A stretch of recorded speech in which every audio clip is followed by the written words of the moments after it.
जारी है। जम्मू में लोकसभा इंतखाबात के दूसरे मरहले के तहत वोटिंग हो रही है। बड़ी तादाद में लोग पोलिंग मराकज का रुख कर रहे हैं। सुबह 7 बजे से पोलिंग शुरू हुई थी, शाम 6 बजे तक पोलिंग चलेगी, यानी आने वाले 3 घंटे अभी पोलिंग के लिए और बचे हुए हैं।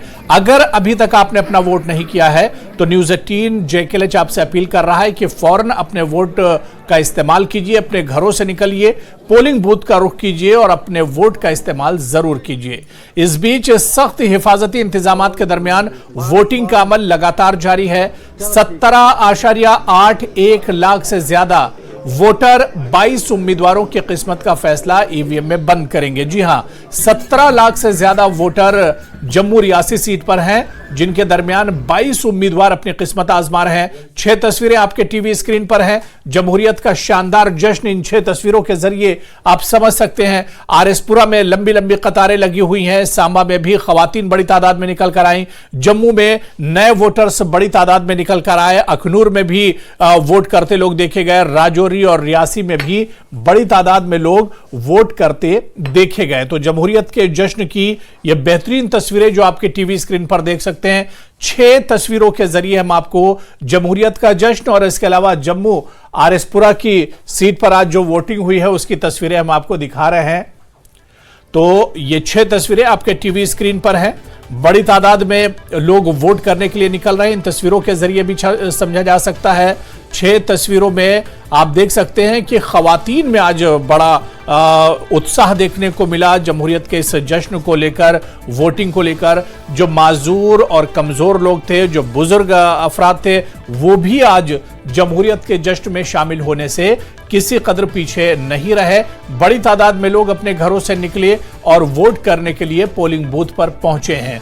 दूसरों का सहारा लेकर, डंडे का सहारा लेकर, ये जैसे भी जिस तरह से जिससे बन पाया वोट करने के लिए निकले हैं। और अगर अभी तक आप नहीं निकले हैं तो आप भी वोट करने के लिए निकलिए, क्योंकि वोट आपकी ताकत है। वोट की अहमियत, वोट की ताकत को समझिए। अच्छे उम्मीदवार को चुनिए और अच्छी सरकार चुनकर लाइए जो आपके मुस्तकबिल और आपके भविष्य के लिए एक तरह से मददगार साबित हो। तो आपको बताते चले कि 22 उम्मीदवार इस सीट पर हैं, जिनकी किस्मत का फैसला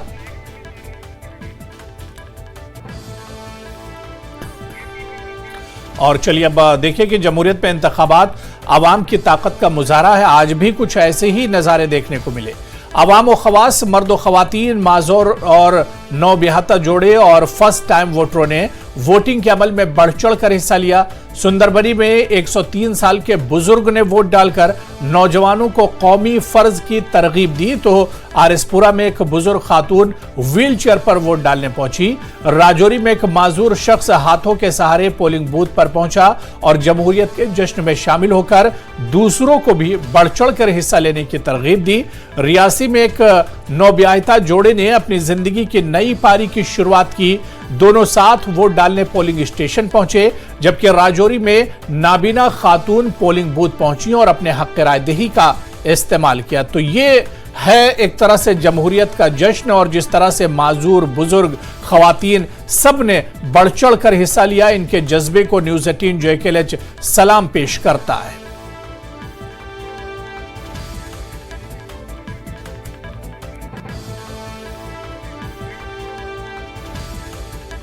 और वहीं पर जमहूरियत के जश्न में अवाम व खवास, बुजुर्ग, जवान और मर्द और खवातीन, माजूर सब बढ़ चढ़कर हिस्सा ले रहे हैं। आप अपनी टेलीविजन स्क्रीन पर 4 तस्वीरें देख रहे हैं, 4 वीडियोस देख रहे हैं जो आज वोटिंग के अमल से जुड़ी हैं और इंतहाई हौसला अफजा हैं।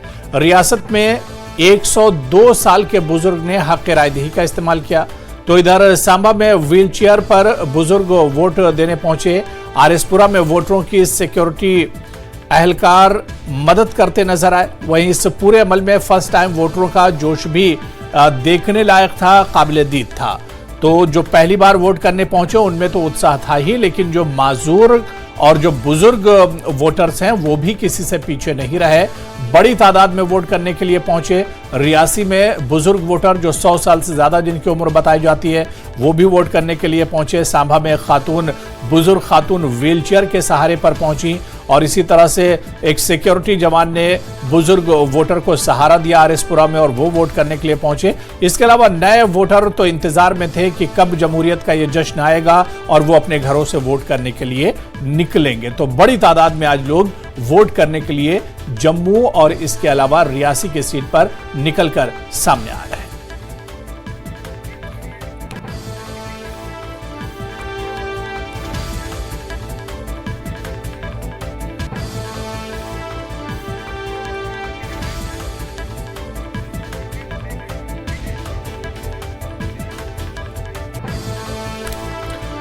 और चलिए इसी पर और बातचीत करेंगे। दो खास मेहमान मेरे साथ जुड़े हुए हैं। दिनेश मल्होत्रा पॉलिटिकल एनालिस्ट है, हमारे साथ जुड़े हुए हैं और मुझे लग रहा है कि शायद जगदीश जी हमारे साथ जुड़े हुए हैं, कांग्रेस के स्पोक्स पर्सन है, और इसके अलावा सुहेल बशीर हमारे साथ जुड़े हुए हैं, मीडिया इंचार्ज हैं बीजेपी के, वो भी हमारे साथ जुड़ेंगे। मैं जगदीश जी बहुत आपका स्वागत है और दूसरे जो मेहमान हमारे साथ जुड़े हैं उसमें कुछ कंफ्यूजन है, मैं उनके पास भी आऊंगा। जगदीश जी, किस तरह से देखा जाए, 3 बज चुके हैं, अब 3 घंटे की पोलिंग और बची है जम्मू और रियासी की सीट पर। सुबह से ही हम देख रहे हैं कि चाहे बुजुर्ग हो, जवान हो, महिला हो, सब में बहुत उत्साह देखने को मिल रहा है। अब्बू हुरैरा साहब आदाब। माफ कीजिएगा, Jagdeep Singh this and instead of Jagdeep Singh. Yes sir. निश्चित तौर पर इस लोकतांत्रिक पर्व का बड़े बेमिसाल तरीके से लुत्फ उठाते हुए आपको जम्मू कश्मीर के लोग दिखेंगे। और चूंकि हमारी नजर अर्ली वी आवर से बनी हुई थी, तो करीब 5, सवा 5 बजे से हमारा ये एक कांटेक्ट बना रहा तमाम तरह के हमारे जो पोलिंग एजेंट्स थे अलग अलग कॉन्स्टिट्यूएंसीज में। तो जो रिपोर्ट्स हमारे पास आई उसमें एक बात मैं यहाँ पर सबसे पहले साझा करना चाहूंगा कि इस मर्तबा का जो चुनाव है ना जनाब, अगर आप देखें दोपहर 2 बजे तक के जो आंकड़े हमारे पास हैं, वो आंकड़े बता रहे हैं कि इस चुनाव में जनता जो है वो बढ़ चढ़कर ना केवल हिस्सा ले रही है, बल्कि इसके साथ साथ आप देखिए जो देहाती इलाके हैं वहां पर औसतन जो चुनाव का प्रतिशत है, मतदान का प्रतिशत है, वो कहीं ज्यादा है। और यद्यपि अगर आप जम्मू शहर की बात करें, पूरब, उत्तर, पश्चिम या जम्मू सेंट्रल की बात करें, तो कंपेरेटिवली तुलनात्मक ढंग से वो कम है, जो कि बीजेपी का गढ़ माना जाता था। तो इस हिसाब से एक बात तो साफ है कि कहीं ना कहीं इस मर्तबा जनता जनार्दन एक बड़ा अलग तरह का मन बनाकर मतदान केंद्रों तक जा रही है। और ऐसी खबरें भी हमें निरंतर मिल रही हैं कि एक आमूल चूल किस्म का परिवर्तन जो है वो जमीनी सतह पर जो है वो देखने को मिल रहा है। ये फेशियल एक्सप्रेशंस बताते हैं, बॉडी जेस्चर्स बताते हैं तमाम मतदाताओं के जो वोट करके आ रहे हैं। तो मुझे लगता है कि यही लोकतंत्र की खूबसूरती भी है, क्योंकि परिवर्तन जो है ये लोकतंत्र की बुनियाद में मुझे लगता है एक बड़ी भूमिका निभाता है। तो आप देखेंगे इस मर्तबा का जगदीप, जब परिवर्तन होता है नहीं होता ये तो देखिए तस्वीर 4 तारीख को पता चलेगी। दावे तो सभी कर रहे हैं, 22 उम्मीदवार जम्मू रियासी सीट पर हैं और सभी इसी उम्मीद के साथ खड़े हैं कि वो जीत हासिल करेंगे। अगर उन्हें ये उम्मीद नहीं होती तो वो शायद चुनाव में नहीं आते। 22 के 22 उम्मीदवार इसी उम्मीद में है कि 4 तारीख को वही जीत कर आएंगे। तो तस्वीरें तो जी आप कह रहे हैं, लेकिन मेरा जो पॉइंट है ना, मैं उस पर जरा आना चाहूंगा। देखिए, रियासी की मैं पर्टिकुलरली बात करूंगा। जब रियासी में चुनाव आज मतदान हो रहा था, तो एक तो लोक नृत्य पहली बार हमने देखा कि लोकल आर्टिस्ट ने स्वागत किया मतदाताओं का लोक नृत्य के द्वारा। और रियासी का जो प्रतिशत है वो मौजूदा समय में 33.79 यानी 33.79 ये 1 बजे तक का था। और रियासी वो जिला है जिसे डिलिमिटेशन के दौरान यानी परिसीमन के दौरान इधर से उधर किया गया था। तो मेरा कहने का कुल तात्पर्य इतना है कि कहीं ना कहीं जनता जो है उसकी जागरूकता का स्तर जो है वो जरूर देखने को मिल रहा है। जी बिल्कुल। मेरे साथ जगदीप जी एक और खास मेहमान साहिल बशीर जो सोशल मीडिया इंचार्ज हैं जम्मू कश्मीर बीजेपी के, वो भी हमारे साथ जुड़े हुए हैं। साहिल बशीर जी, आपका भी बहुत स्वागत है। मेरी आवाज साहिल जी आप तक आ रही है? जी जी बिल्कुल आ रही है। किस तरह से आज की इस पोलिंग को आप देख रहे हैं? मैं तो देख रहा हूं, यहां से सुबह से ही देख रहा हूं कि जम्मू और रियासी के लोगों में बहुत ज्यादा उत्साह देखने को मिल रहा है। आज जिन जिन जगहों पर पोलिंग हो रही है जम्मू और रियासी सीट पर इस हलके में, चाहे बुजुर्ग हो, चाहे उसमें महिला हो, चाहे माजूर लोग हों जो दूसरों के सहारे से वोट करने के लिए पहुंच रहे हैं, और नए वोटरों में तो उत्साह हाई है। वो तो इंतजार कर रहे थे कि कब वोटिंग होगी और कब पोलिंग होगी और वो जमहूरियत के जश्न में शामिल होंगे। तो काफी उत्साह है साहिल साहब। जी बिल्कुल वो राणा जी, जैसा आपने कहा और जैसा आपका इस वक्त जो प्रोग्राम का नाम भी है जश्न, तो मुझे लगता है वाकई में जश्न का माहौल है जी। और जो पिछले 35-40 सालों से हम जो आंकड़े देखते आ रहे थे पोलिंग्स के, और वो कहीं ना कहीं मैं आपको बता दूं 20-25% से ज्यादा जो है कभी पोलिंग वहां पर होती नहीं थी, कभी वोट वहां पे कास्ट नहीं हुआ है। लेकिन आज अगर हम 60% 70% का दावा करते हैं तो ये एक चेंज है। और ऐसा तो नहीं है कि 2019 के बाद पहली बार जो है यहाँ पर वोट जो है पोलिंग हो रही है, और ऐसा भी नहीं है कि इससे पहले 2019 से पहले भी नहीं हुई है। 2019 से पहले भी चुनाव हुए हैं और जो सरकारें यहाँ पर हुआ करती थी कभी लोगों को मतलब एक्सेप्टेड ही नहीं थे, क्योंकि लोग आते नहीं थे बाहर वोट करने के लिए, मन नहीं था उनका वोट करने के लिए। लेकिन आज की डेट में मैं आपको दावे के साथ बोल सकता हूं कि भारतीय जनता पार्टी ने जिस तरीके से ग्राउंड जीरो पे काम किया है, भारतीय जनता पार्टी ने जिस नए जम्मू कश्मीर का ख्वाब दिखाया है, भारतीय जनता पार्टी ने श्री नरेंद्र मोदी के नेतृत्व में जो डिलीवरीज की है, आज का मतदान उन चीजों पर हुआ है जो लोग आज आप उत्साहित देख रहे हैं, जश्न मनाते देख रहे हैं। ये इसमें कहीं ना कहीं भारतीय जनता पार्टी का एक बड़ा रोल रहा है, बड़ी मेहनत रही है। नहीं, वोटर्स वोट करने के लिए निकलने चाहिए और न्यूज 18 JKLH भी यही अपील कर रहा है कि आप वोट करने के लिए जरूर निकलिए और अपने वोट की ताकत को समझिए। मैं जगदीप सिंह जी आपके पास आऊंगा। जगदीप जी, क्योंकि कांग्रेस के लिए यहां पर खोने के लिए कुछ नहीं है, बीजेपी 2 बार से यहां पर बीजेपी का गढ़ यह माना जाता है और बीजेपी 2 बार से यहां पर रही है। हालांकि इससे पहले कभी ये कांग्रेस का गढ़ भी माना जाता था। जम्मू और रियासी की अगर हम बात करें, कांग्रेस के पास यहां पर सिर्फ पाने के लिए है, खोने के लिए कुछ नहीं है, और शायद इसी वजह से पूरी ताकत कांग्रेस ने लगाई है। एनसी और पीडीपी ने भी उसका इस सीट पर सपोर्ट किया है। मुद्दे क्या कुछ हैं जगदीप जी? क्या 370 या इसके अलावा स्टेटहुड, इनसे हटकर क्या जो बुनियादी मसले हैं, जो हेल्थ, एजुकेशन, पानी, बिजली, सड़क, इस तरह के जो मुद्दे हैं, क्या ये भी इश्यूज हैं, या 370 और स्टेटहुड इस तरह के मुद्दों के बीच में बुनियादी जो मसले हैं वो दबकर रह गए? हुरैरा साहब, बिल्कुल बड़ा बाकमाल सवाल आपका। और एवज में बता दूं मैं कि पहली तो बात यही मुगलाता जो है वो भारतीय जनता पार्टी को शुरू से रहा है जी। जैसे मेरे साथी भाई अभी बता रहे थे और तारीफ में काफी कसीदे इन्होंने भारतीय जनता पार्टी के एंड से पढ़े, तो मैं बता दूं कि जो बाकी के मुद्दे हैं और पिछले 2 दिनों में जिन मुद्दों ने एक तरह से यहाँ पर, मैंने पहले भी कहा, आमूल चूल किस्म का परिवर्तन लाया, खास तौर से जैसे भारतीय जनता पार्टी की जो यहाँ पर कैंडिडेट है, उम्मीदवार हैं जुगल किशोर शर्मा, इनको लेकर यहाँ एक बड़े प्रतिष्ठित अधिवक्ता है जिन्होंने एक बड़ा सवाल सोशल मीडिया पर रखा और वो वायरल हो गया। उस सवाल में उनकी क्रेडिबिलिटी दांव पर थी। उसमें ये बताया गया, उन्होंने बड़ी विस्तार से बताया कि कैसे ये जो कैंडिडेट थे ये 2014 में 34 करोड़ की लायबिलिटी बताते हैं, फिर 2019 में वो कम हो जाती है, 2024 में वो लगभग खत्म हो जाती है, लेकिन उन्होंने किसी तरीके का कोई जो बैंक को भुगतान किया उसका कोई क्रीडेंशियल्स डॉक्यूमेंट नहीं दिखाया।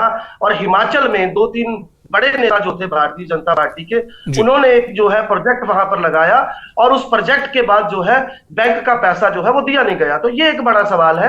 ठीक इसी तरीके से एक और बड़ी अहम तरीन बात जो है जिस पर मयस्सर करेगा ये चुनाव, वो जुड़ी हुई है कि तीसरी मर्तबा भारतीय जनता पार्टी ने उन्हीं चेहरों को तरजीह दी जो विगत 2 दफा से जनता के बीच कहीं थे नहीं। तो ये भी एक बड़ा सवाल मैं देख रहा हूं जनमानस की नजर में बना हुआ है कि आखिर क्यों तीसरी मर्तबा उन्हीं लोगों को जो है दोबारा से मौका दिया गया जो लोगों के बीच थे नहीं। बाकी जहां तक सवाल स्थानीय मुद्दों का है हुरैरा साहब, तो निश्चित तौर पर डेली वेजर का मुद्दा बहुत बड़ा मुद्दा है।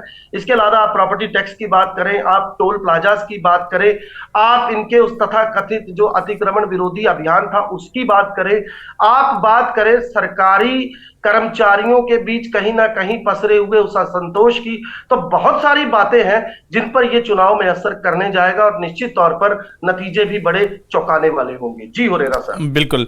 मेरे साथ एक और खास मेहमान दिनेश मल्होत्रा जी जुड़े हैं, जो पॉलिटिकल एनालिस्ट हैं, वो भी हमारे साथ चर्चा में जुड़ गए। दिनेश मल्होत्रा जी, आपका बहुत स्वागत है न्यूज 18 JKLH में। दिनेश जी, कल भी हम जम्मू और रियासी सीट पर सर बात कर रहे थे और आपने कहा था कि यहां पर इस बार के चुनाव जो हैं, जो मुकाबला बहुत दिलचस्प एक तरह से होने जा रहा है। और आज दिनेश मल्होत्रा जी, हम लोगों में बहुत उत्साह देख रहे हैं। जमहूरियत का, डेमोक्रेसी का जो जश्न मनाया जा रहा है, बड़ी तादाद में लोग घरों से निकल कर आ रहे हैं। महिलाओं में खासतौर से बहुत उत्साह है, बुजुर्ग वोटर में उत्साह, और जो पहली बार वोट करने के लिए निकले हैं नौजवान और यंग, उनमें भी काफी ज्यादा उत्साह देखने को मिल रहा है। किस तरह से रियासी और जम्मू की सीट को देखा जाए? आपका तजुर्बा क्या कह रहा है? नतीजे तो 4 तारीख को आएंगे, लेकिन जिन मुद्दों की सर बात की जाए, जो पॉलिटिकल सिनेरियो इस बार यहां पर बदला है, रियासी पहली बार जम्मू से जुड़कर यह सीट एक तरह से बनी है, तो कई बदलाव हुए हैं। 2019 में 370 खत्म होने के बाद पहला चुनाव है और डिलिमिटेशन के बाद पहला चुनाव है, तो सर कई बदलाव के बाद यह वो चुनाव हो रहा है, तो इसे किस तरह से दिनेश जी देखा जाए? ये चुनाव सबसे बड़ी जो मैं उपलब्धि मानता हूँ इस चुनाव में। मैंने भी कई चुनाव कवर किए, कई चुनाव देखे, लेकिन लोगों में जितना उत्साह इस चुनाव में, खासकर लोकसभा चुनाव में इतना उत्साह नहीं देखा जाता। बिल्कुल। मैं भी खुद वोट डालने गया था, लोगों का जिस तरह से उत्साह, मुझे लगता है कि लोग एक जो campaign election commission of India ने चलाई थी लोगों को कि वोट जरूर डालें, उसका असर साफ साफ दिख रहा है। भारी संख्या में लोग, क्या बुजुर्ग, क्या जो फर्स्ट टाइम वोटर है, भारी संख्या में वोट डालने के लिए आए, और ये बड़ी अच्छी पॉजिटिव डेवलपमेंट है। जीतेगा कौन, हारेगा कौन, ये अलग बात है, लेकिन लोगों का लोकतांत्रिक व्यवस्था में इस तरह से अपना विश्वास व्यक्त करना, भारी संख्या में वोट डालना, और खासकर शहरी इलाकों में, गांधीनगर जैसे शहरी इलाके, त्रिकुटा नगर जैसे शहरी इलाके, वहां पे लोग भारी संख्या में बाहर निकलकर वोट डाल रहे हैं, तो बड़ी पॉजिटिव डेवलपमेंट है। मैं सोचता हूँ ये लोकतंत्र की विजय है। और अब चुनाव कौन जीतेगा ये तो 4 तारीख को पता चलेगा, लेकिन लोग काफी अच्छी मात्रा में वोट डाल रहे हैं। मुद्दे भी, लोकल मुद्दे भी हैं, राष्ट्रीय मुद्दे भी हैं, प्रधानमंत्री मोदी का चेहरा भी है, कांग्रेस कैंडिडेट जो हैं वो लोकल मुद्दों को भुनाने की कोशिश कर रहे हैं। लोग किन मुद्दों पर वोट डालेंगे ये 4 तारीख को ईवीएम जब रिजल्ट जब बाहर निकला उस समय पता चलेगा। दिनेश जी, लेकिन जिस तरह से लोकल मुद्दों की आपने बात की, क्या 370 स्टेटहुड और इसके अलावा जो लोकल मुद्दे हैं वो भी इस बार दिखाई दे रहे हैं? क्या उनकी भी चर्चा हो रही है इस चुनाव में? चाहे हेल्थ की बात करें, बिजली पानी की बात करें, एजुकेशन की बात करें, सड़कों की बात करें, क्या इस तरह के मुद्दे भी हैं? देखिए, जैसे हमने कल भी बात की थी इस बारे में। बीजेपी ये चाह रही है कि ये राष्ट्रीय मुद्दे इस चुनाव में पूरा मतलब भारी रहे, राष्ट्रीय मुद्दे, लोकल मुद्दे थोड़ा साइडलाइन रहे, लेकिन ऐसा नहीं हो रहा। लोकल मुद्दे भी डोमिनेट कर रहे हैं। जैसे स्मार्ट मीटर का एक बहुत बड़ा मुद्दा, मतलब बॉर्डर एरिया में बना हुआ है, गांव में बना हुआ है, शहरों में, जैसे जगदीप जी ने कहा कि प्रॉपर्टी टैक्स का भी एक मुद्दा है, ये भी मुद्दा बना हुआ है। डेली विजिट का भी एक मुद्दा है। राष्ट्रीय और लोकल मुद्दे दोनों मिक्स होके ये चुनाव लड़ा जा रहा है। बिल्कुल राष्ट्रीय मुद्दे पूरे हावी नहीं हो रहे हैं, ना ही लोकल मुद्दे हावी रहे हैं। बीजेपी राष्ट्रीय मुद्दों को हाईलाइट कर रही है, लेकिन कांग्रेस जो है नेशनल मुद्दों को लोकल मुद्दों को हाईलाइट कर रही है। बीजेपी ने 370 को एक मुद्दा बनाया है, लेकिन कांग्रेस ये कह रही है कि लैंड और जॉब राइट्स लोगों को मिलने चाहिए। तो दोनों मुद्दे एक दूसरे के मतलब कंपटीशन हो रहा है। बीजेपी नेशनल मुद्दों को हाईलाइट करने की कोशिश कर रही है और कांग्रेस लोकल मुद्दों को। अब कौन से मुद्दे ज्यादा पब्लिक को अट्रैक्ट करते हैं ये 4 तारीख को ईवीएम जब रिजल्ट जब निकलेगा उस समय सामने आएगा, लेकिन मुद्दे दोनों हावी हैं। बिल्कुल दिनेश जी, बिल्कुल सही आपने कहा कि मुद्दे देखिए हर तरह के हैं, लोकल मुद्दे भी लोगों के बीच में। और आज जब लोग वोट करने के लिए निकल रहे होंगे तो बहुत से इश्यूज जो लोगों के जहन में होंगे, जिन्हें एक तरह से माइंड में रखकर ही आज वोट करने के लिए लोग निकल रहे होंगे। मैं साहिल बशीर जी आपके पास आऊंगा। साहिल बशीर जी, क्या वाकई में लोकल मुद्दों को छोड़कर बीजेपी की जो मंशा है वो यही है कि नेशनल लेवल पर ही ये चुनाव लड़ा जाए? 370 का मुद्दा जोरों शोर से बीजेपी ने उठाया। अमित शाह जी या पीएम मोदी जी जम्मू कश्मीर के दौरे पर गए, उन्होंने कहा कि 370 को हमने हटा दिया और इससे पहले कोई हटाने की जरूरत नहीं कर सकता था। यानी उन्होंने 370 को बड़ा मुद्दा बनाने की कोशिश की, पाकिस्तान को मुद्दा बनाने की कोशिश की। तो वाकई में क्या बीजेपी लोकल इश्यूज से हटकर नेशनल इश्यूज पर ही ये चुनाव लड़ना चाह रही थी? देखिए अबू हुरैरा जी, मैं इस बात को बिल्कुल नकारता हूं कि इसमें कोई भी सियासत नेशनल लेवल पे या लोकल लेवल पे हो। भारतीय जनता पार्टी ये वाकई में नेशन फर्स्ट के बारे में ही, क्योंकि हमारा स्लोगन ही है पहला देश, जी। पहले देश के लिए काम करना है। तो इसको एक इशू नहीं बनाना चाहिए, एक प्रोपागेंडा नहीं बनाना चाहिए। मुझे नहीं लगता कि ये सही बात होगी। और जहां तक आपने लोकल मुद्दों की बात की, मैं आपको याद दिला दूं, जम्मू कश्मीर एक वाहिद एक ऐसी स्टेट है जहां पर आपको बिना किसी क्राइटेरिया के गवर्नमेंट ऑफ इंडिया से, जिसको हम आयुष्मान बोलते हैं, आयुष्मान कार्ड बोलते हैं, हर किसी, कोई बीपीएल एपीएल नहीं माना गया। उस जम्मू कश्मीर के लोगों को वही दिया गया जहां पे चाहे वो अमीर हो चाहे वो गरीब हो, उसको उसकी जो है सहूलियात मिली है।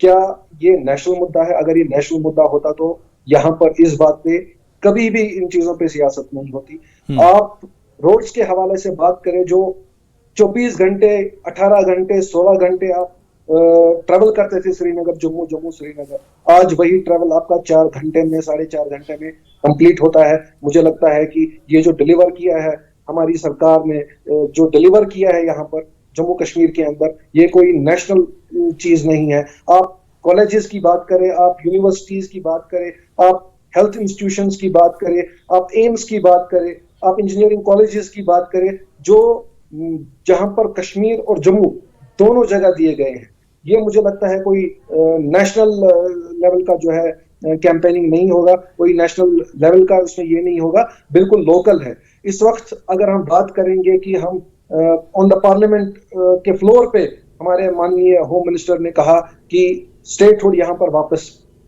देंगे, और मेरा मानना है कि ये अगर कोई दे पाएगा तो भारतीय जनता पार्टी ही दे पाएगी। और जी, जगदीप जी आ रहा हूं। कोई नेशनल जो है ये चीज नहीं है। पूरे वसूख के साथ जगदीप जी देखिए सहमत नजर नहीं आ रहे हैं। जी जगदीप जी आप बोल सकते हैं। हुरैरा साहब, मेरी बड़ी सहानुभूति है भाजपा के हमारे प्रवक्ता, इनके पास कहने को कुछ है नहीं तो अब करें क्या। आयुष्मान की बात करते हैं, 7.5 लाख से ज्यादा मरे हुए लोगों का इलाज हुआ। जम्मू की बात करें तो जम्मू का जो एक बेहतरीन अस्पताल नारायणा था, श्री माता वैष्णो देवी, वो भी इसकी जद में आया। अब इसके अलावा मैं थोड़ा सा लोकल मुद्दों पर और ले जाऊंगा आपको। पेपर लीक का मामला एक बड़ा मुद्दा है। मैं अगर खास तौर से बात करूं युवाओं के बीच, कंपनी को तीसरी मर्तबा ठेका दे दिया गया एग्जाम कंडक्ट करने का, जो पहले से ब्लैक लिस्टेड थी। 1200 करोड़ का जल शक्ति का गड़बड़ झाला, जो इसी सरकार, मनोज सिन्हा सरकार के एक वरिष्ठ आईएएस अधिकारी ने, जिसके बड़े संगीन आरोप इस सरकार पर बढ़े, कोई जवाब नहीं है। इसके साथ साथ मैं आपको दूसरी तरफ ले जाऊं, जैसे अभी हमारे बड़े वरिष्ठ पत्रकार हैं दिनेश जी, उन्होंने बताया, मैं एक बात उसमें और कहना चाहूंगा, क्योंकि जो देखिए अभी तक सामने आ रहे हैं, आप 1 बजे तक की मतगणना को देखिए। जम्मू पूर्व 38.40, जम्मू उत्तर 36.89, जम्मू पश्चिम 31.49। तो कंपैरेटिवली जो बाहर के देहाती इलाके, जैसे मैंने पहला कहा, वहां पर मतगणना जो है वो तुलनात्मक ढंग से ज्यादा हो रही है, सारी चुनाव जो है, मतदान जो है ज्यादा हो रहा है। तो ये जो जम्मू शहर है, जो बीजेपी का गढ़ माना जाता था, वहां पर अभी तक जो आंकड़े हैं वो बताते हैं कि वोटिंग का जो स्तर है वो कम है। इसके साथ साथ मैं एक और उदाहरण आपको दे दूं, क्योंकि ये खबर आपको नेशनल मीडिया पे नहीं मिलेगी, आप चाहें तो दरियाफ्त कर सकते हैं। जम्मू के साथ सटा इलाका है आरएसपुरा। आरएसपुरा के एक गांव में बकायदा स्थानीय लोगों ने लाउड स्पीकर से घोषणा करके भारतीय जनता पार्टी